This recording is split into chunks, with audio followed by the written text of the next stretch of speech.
Hey, how's it going, everybody? Welcome back to Art of Creation Homestead. My name is Jason, if you're new here, and we live in Southwest Ohio, so it gets a little cold, right? We can be a little warmer in the wintertime, but we can also be a little cold in the wintertime, and we can have those big, deep Arctic blasts that it has gotten down to like -20 here since we've had chickens. So we do have to take our winter care for our chickens very seriously. Hey, Miss Maggie, you're looking good. You laid us a pretty egg the other day, didn't you? Yeah. One thing about caring for your chickens in the wintertime is that they need to be dry. Honestly, if you're in a place that has a lot of moisture in the wintertime, whether it be just rain or snow, chickens don't like to have cold, wet feet. Oh, hey, Maggie laid us another egg today. Good girl, Maggie. Look at that pretty green egg. May not be able to tell how green it is here, but it's a beautiful egg. Wasn't really expecting that. But they need to be dry, right? So this is one thing we do to keep our chickens dry. We just keep them inside, right? I mean, we have a good shelter for them here. It's a 10 by 10 coop. Good dry pine shavings. They do need shelter. That's one of the things that I kind of take issue with these people who are good people. They're good YouTubers. They're good farmers. Good everything. I don't dislike these people at all. I like them, but they don't maybe necessarily give their chickens enough shelter from the elements. Chickens, outside of popular belief, they do have thoughts and they do have desires. Okay, they're not stupid, and they don't like to have cold, wet feet. In the summertime, they can handle being a little wet. They don't mind it, but they do get tired of their feet being wet and muddy. So the biggest thing you need to do for your chickens in the wintertime is to make sure they have shelter from the elements. And moisture, when it's cold, is your enemy. Another thing that you really need to do is keep them free from drafts, okay? You need ventilation, okay? So that's a tricky one, because you do need ventilation, because ventilation keeps moisture from building up, right? Because like when their feces, their fecal matter, will produce gases. Okay, so once they manure, that will produce gases. Okay, so if it can't ventilate, then it will produce heat and moisture.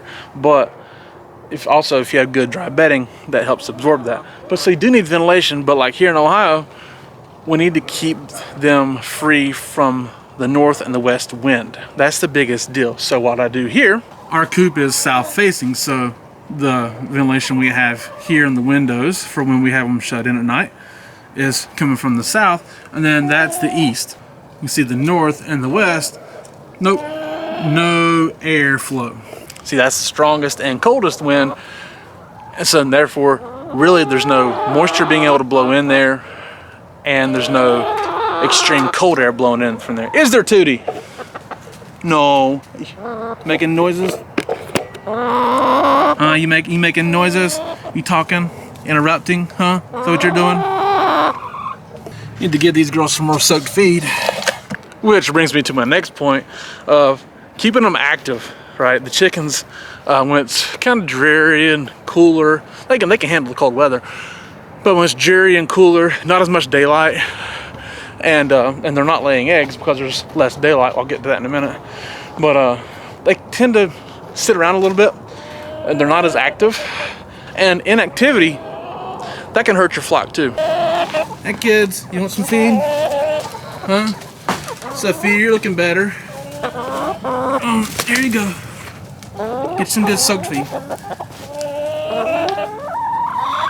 So one of the things that we do to kind of keep them more active is I'll soak the feed for them, which, I mean, that's kind of a feed saver in a way. That's kind of the scraps of the feed that we use that they haven't eaten on. When it gets a little finer and dustier, they don't want to eat it dry, but if you hold on to it, soak it for a little bit, they eat it really well. And they might get it and scratch in it, but it's okay. They're eating it, they're enjoying it, they're staying active, they're having fun, and they're happier. Believe it or not, happy chickens are healthier, lay better eggs, and lay more eggs, and can possibly lay eggs even when in the wintertime maybe they shouldn't be. So that's one thing we do is Give them things to keep them active, keep them happy, get them up, get them active, get them moving. Eat a little bit more maybe, because if they eat a little more, they're happier, they're a little more energetic. Your flock's health is just better off for that. Other things you can do for them, just give them treats. Mealworms, dried soldier fly larvae, good for high energy, and they're higher protein, which they might need some more protein if they're going through molt. Higher protein is going to help them get through the molt and grow their feathers faster. So that if your chickens are doing that, which we still have a couple finishing up, that's good for them as well. Also corn. I would do cracked corn because whole corn they don't really process, but cracked corn can help raise their body temperature because it's harder for them to process, and their body temperature can be raised a little bit in the coldest of times. It may not hurt, and it is just like empty calories, so they might just be super energetic and give them a lot of energy. Helps them through these cooler, drearier days as well. People get so concerned about the cold air. Can my chickens handle it? They get scared because, you don't want to be outside when it's 30 degrees, much less minus 10, minus 20, 30, whatever. People in the northern tier states, they really have to deal with it. Minnesota, Maine, New Hampshire, it can get rough, right? But they can handle it given the right situation, given the proper care. They don't need heat. They honestly don't need heat. They can handle it if you treat them right. The reality is that if you actually add heat to your chickens, and let's just say the power goes out and they're taken away from that heat for whatever reason, and they're exposed to cold air when they weren't normally exposed to the cold air and they're used to being warm, probably cause hypothermia and kill them all. Okay, that's that's just the reality of that situation. So it's really better to not even try. It's causing yourself more trouble than it's worth. Your chickens can handle it just fine anyways, and it's actually dangerous. And if you put heat lamps, they could explode and catch your whole thing on fire and kill them all that way too. So it's not worth the trouble. So if it gets to those really cold temperatures, keep them dry, keep them free from the cold wind. Right, give them ventilation, but keep them free from that cold wind. And keep them so dry, no hard drafts, right? And if they got taller combs, they may be prone to frostbite in those cold times. Now we're probably a little excessive because we do care about the chickens a lot. So like if it gets like 12 degrees, we might think about the chickens with the more prominent combs to keep their wattles and combs free from frostbite. Like Purdy here, she's our oldest chicken, and she's our leader, and she's got a beautiful comb. Don't you, Purdy girl? Yeah. Okay, Tootie. Tootie's got a good comb too, but not necessarily right now. So for that chicken, like Purdy, our black giant there, we're gonna make sure that if we get to those questionable temperatures, that we're gonna take care of that comb and make sure she don't get frostbite on it. And what we'll do is we use Burt's Bees hand salve. Okay, it's called like Farmer's Friend. It comes in a little tin, and you can just take that. It's a natural mix. It's just a salve, and we'll take it and we'll rub it on her comb and on her wattles under her beak there. Okay, and just give it a good layer, a good film across it, and that'll help protect it from the harshest of cold. Okay, now are we a little excessive? Maybe, but we love the girls. Okay, so if we're caring for them, we're gonna try and keep them from getting frostbite, and that's the best way to do so that we have found for us. We've tried other things. People say Vaseline, coconut oil. Vaseline's very messy. Coconut oil, honestly, once it dries, because if you look at coconut oil, it's solidified in its cooler state, so it's white and solidified. You can warm it up to where it's liquid. It's gonna solidify again, right?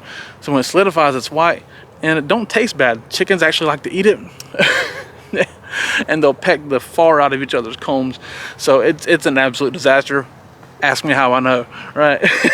But so don't use coconut oil. Please don't use coconut oil. It sounds good. It sounds natural and organic, whatever. It's harmful. It causes problems because it's white and it's flavorful.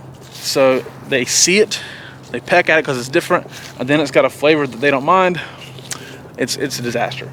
So the Burt's Bees Farmer's Friend hand salve is the absolute best option that we have found, okay? And that works well for us. So that keeps them free from frostbite. Another thing to be aware of is the whole light situation. Your chickens aren't going to lay as many eggs, if at all, in the wintertime, okay? And sure, cooler air doesn't help the fact, but it's more to do with the light. There's less sunlight. Chickens need typically 14 hours of sunlight, awake time, okay, to lay their most eggs, lay their best amount of eggs, okay? They'll do 13 hours or so, you'll start to see a good uptick, maybe even 12 and a half hours. You'll start seeing a good uptick of laying. But 14 is supposed to be the amount of time for the best prime laying, right? So in the wintertime, you have less. Plain and simple, you have less light in the wintertime. And so in order to get the best eggs, some people may want to add light to their chickens, wake them up early and have them go to roost later at night. We don't recommend that. We did that when we first started chickens because we wanted the eggs. We don't recommend it because it's actually not the best for their health, okay? That's a big key, is they're healthier and will lay longer into life. If you manage your eggs correctly, you may not need that in the wintertime. But it's just best for them to not. Now we do have this coop light right here. Okay, you see that little thing right there? It's a rechargeable coop light. It can be hooked to a solar panel and whatever. It's just a rechargeable light, and we use it in the evenings as we put them up, but we don't leave it on very long or turn it on in the mornings at all to wake them up early. I would just recommend that you don't. If you want to, hey, go ahead. We've done it before. It's just something that may not be the best for them. And finally, their water. So we don't use a heated waterer of any kind. We have this little waterer out here, and we have a bigger waterer inside, okay? That's all we use. It's nothing fancy. We don't put too much, effort into all that, and maybe or running cords and whatnot for electric heated waterers.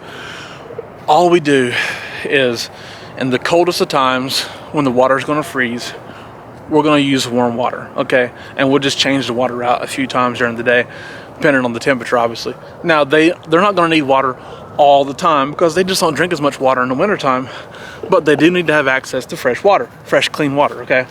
And in order to make that happen, we'll use warm water. And also, it kind of warms up their system as they drink it a little bit, and it keeps it from freezing as often.